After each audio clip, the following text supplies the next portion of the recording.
La responsabilidad administrativa en México es el conjunto de acciones, procedimientos y sanciones que se aplican a los servidores públicos y particulares que incurren en faltas administrativas graves y no graves.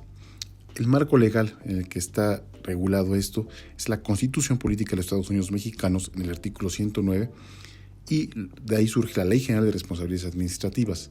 Particularmente hablaremos del artículo 94 al 208.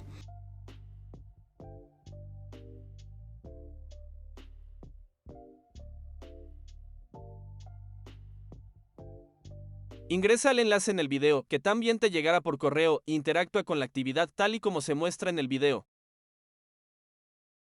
Una vez que hayas agregado 2 faltas administrativas que consideres graves y 2 que consideres no graves, da clic en donde dice ahorrar para compartir tus respuestas al correo electrónico ya mencionado. Mi nombre es Alfonso y yo voy a enseñarles lo que es el procedimiento de responsabilidad administrativas y cuándo un servidor público, con su actuar u omisión, está cayendo en una falta. Así pues, aperturamos con esa definición. Los servidores públicos cometen actos y omisiones en su actuar día a día que puede o no puede ser motivo de una responsabilidad administrativa regulada en la propia ley general, Las faltas graves, como cohecho, peculado, desvío de recursos, utilización de información, abuso de funciones, desacato, son 15 faltas administrativas graves clasificadas por la propia ley general, y hay faltas no graves que están contempladas en el artículo 49, que digamos que son faltas de cuidado, bajo unos principios rectores que están en el artículo 7 de la propia Ley General de Procedimientos. ¿Cómo inicia el procedimiento de responsabilidades? Bueno, antes de eso tenemos que decir que la autoridad investigadora tiene que integrar un informe de presunta responsabilidad, en el cual analiza, sigue líneas de información, puede llegar a hacer entrevistas o llamar a personas para poder enriquecer su documento y su investigación y tener un expediente formulado, el cual lo analizará y determinará si existe o no una responsabilidad administrativa para generar su informe de presunta responsabilidad, el cual pasará al área de sustanciadora. Sin embargo, hay veces que no es procedente por una prescripción, por una incompetencia, por unos hechos que no tienen relación. Entonces, esa sería una causal por la que no podría hacerse el IPRA. Posteriormente, la autoridad encargada de dirigir y conducir el procedimiento es la autoridad sustanciadora, la cual va a tener al servidor público, al particular, en ciertos casos, la autoridad investigadora y el tercero denunciante. Después de que hablamos del proceso en que la autoridad investigadora integró el expediente y remitió el IPRA, va al área sustanciadora a hacer la admisión o hacer una prevención de que considera que le faltan elementos, de que tiene que enriquecer más su propio IPRA. Si no fuera el caso, comenzará ya a accionar el propio procedimiento de responsabilidades.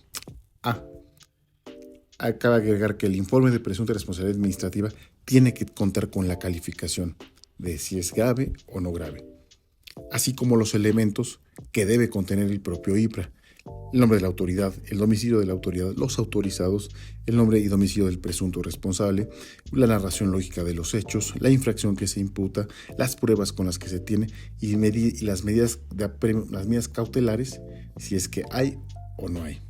La autoridad sustanciadora advierte que el IPRA carece de unos requisitos. Pasará a lo que les comenté por el artículo 195, una prevención. Si no es así, la autoridad sustanciadora empezará a hacer el emplazamiento, que es el principal acto de molestia que hará para el presunto responsable. Emplazarlo y notificarle una audiencia inicial, en la cual tendrá que presentar sus pruebas y, si en caso de ser grave, se remitirá al Tribunal Federal de Justicia Administrativa. En caso de que no sea grave, se sustanciará en los órganos internos de control. Concluido ese desahogo de pruebas, que se tendrán 15 días, se tendrá el periodo de alegatos.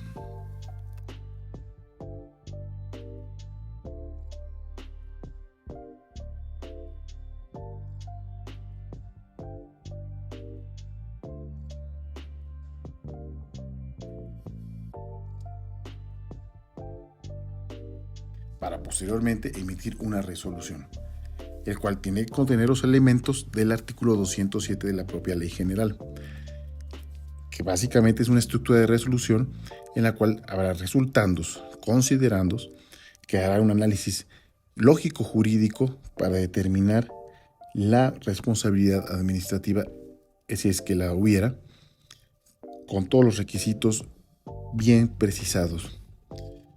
Las sanciones que puede tener, cabe señalar que pueden ser no responsables, y si fueran, hay amonestación, suspensión, destitución, inhabilitación en estas faltas administrativas no graves.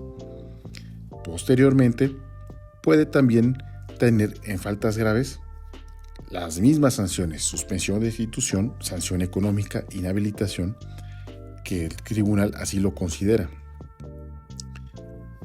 Posteriormente, habrá también medios de impugnación de las propias resoluciones, que serán a consideración del presunto servidor que va a hacerlas valer. Como por ejemplo tenemos los recursos de revocación, en caso de faltas no graves, en la que tendrá 15 días después de que se emite la resolución para hacerla valer. El recurso de reclamación contra resoluciones respecto del IPRA y pruebas que decreten o nieguen el sobreseimiento del asunto. Recursos de apelación, que también se tendrá 30 días, que podrán impugnar los terceros o el denunciante. El recurso de revisión, que será promovido en los casos no graves ante el órgano interno o ante el propio tribunal dentro de 10 días. Si deseas conocer más información, te dejo la mesografía y más información también. Házmela saber si quieres. Fue un gusto. Hasta pronto.